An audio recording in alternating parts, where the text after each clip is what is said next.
देखें, ड्रामों में या फिल्मों में जो तलाक़ें दी जाती हैं या निकाह पढ़ाया जाता है, ये सच्ची मुच्ची में हो जाता है या नहीं होता, या तलाक़ सच्ची मुच्ची में हो जाती है या नहीं होती, ये मसला उलमा के दरमियान इख्तिलाफ़ी है। और इख्तिलाफ़ की वजह भी बयान कर देता हूँ।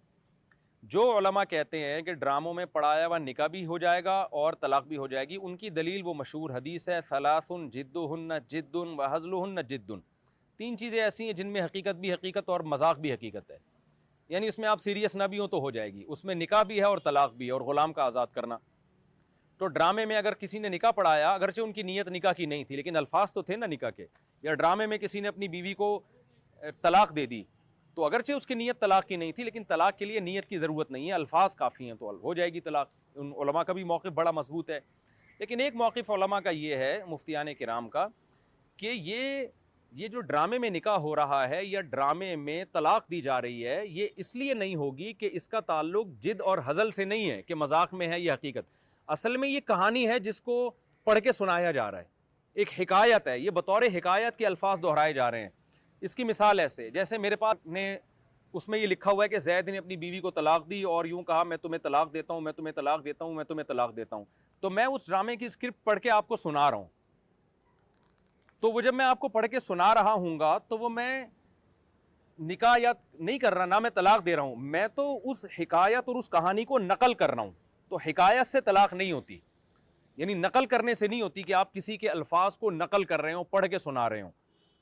तो वो कहते हैं, वो उलमा कहते हैं कि ड्रामे में जब कोई एक्टर अपनी बीवी को तलाक़ दे रहा है, तो वो असल में बीवी को नहीं दे रहा, बल्कि वो स्क्रिप्ट को गोया पढ़ के सुना रहा होता है। उसको बताया जाता है कि अब ये डायलॉग है, अब आपने ये बोलना है। तो वो एक कहानी है, कहानी कभी ऐसे पढ़ के सुनाई जाती है, कभी दिखा के सुनाई जाती है, तो वो दिखा के सुना रहे हैं वो। तो इसलिए उन उलमा का मौक़िफ़ ये है कि ड्रामे में तलाक़ देने से तलाक़ नहीं होती। मैंने ये दोनों के दलाइल आपके सामने पेश कर दिए हैं। अब इस बारे में मैं फतवा नहीं दे रहा, क्योंकि बहरहाल ये एहतियात के ख़िलाफ़ है। और तलाक़ और निकाह एक ऐसा मामला है कि उसमें इख्तलाफ भी अगर उलमा का आ गया ना, तो अवॉइड ही करना चाहिए। आप ड्रामे में क्यों ऐसे अल्फाज इस्तेमाल कर रहे हैं कि अपनी बीवी आपकी शक में पड़ जाए, या एक अजनबी औरत से निकाह करा रहे हैं और बहुत से उलमा के नज़दीक वो निकाह भी मुनक़िद हो रहा है। तो ड्रामा निगारों को, फिल्मों वालों को चाहिए कि तलाक़ अगर देनी ही है तो किसी और की बीवी को दे दे भाई, वो अपनी वाली को ना दे। तो ड्रामे में जब इतना ड्रामा आपने कर लिया कि वो अब्बा कोई और बना लिया, अम्मा कोई और बना ली, तो बीवी भी किसी और की बीवी को, इसको है तो ये भी बेगैरती एक नंबर की। लेकिन वो ड्रामा फिल्म बनाने वाले कौन सा कोई गैरत के उसूलों पे बना रहे होते हैं। तो जहाँ इतनी बेगैरतियाँ हो रही हैं, 2-4 बेगैरतियाँ और कर लें कि किसी और की बीवी को अपनी बीवी कह के उसको तलाक़ दे दे, इस तरह से कर ले। या तलाक़ के बजाय कोई और अल्फाज इस्तेमाल कर लिए जाएँ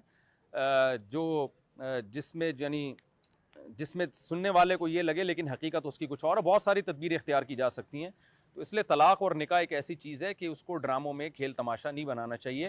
अगर देनी ही है, निकाह करना ही है, तो अपनी बीवी से निकाह करा दिया जाए जो सच्ची मुच्ची की बीवी हो इसकी, और तलाक़ देनी है तो किसी और औरत को एज़ ए बीवी के तौर पे शो कर दिया जाए। और ये भी ठीक है कि जब तलाक़ का वर्ड रिकॉर्ड करवाना है तो किसी और ख़ातून को बिठाया जाए सामने और ये शख्स उसको कहे कि तुम्हें तलाक़ है, और कैमरे की एडिटिंग के ज़रिए लाया, फिर उसकी बीवी को ले आया जाए सामने जो सच्ची मुच्ची की बीवी है।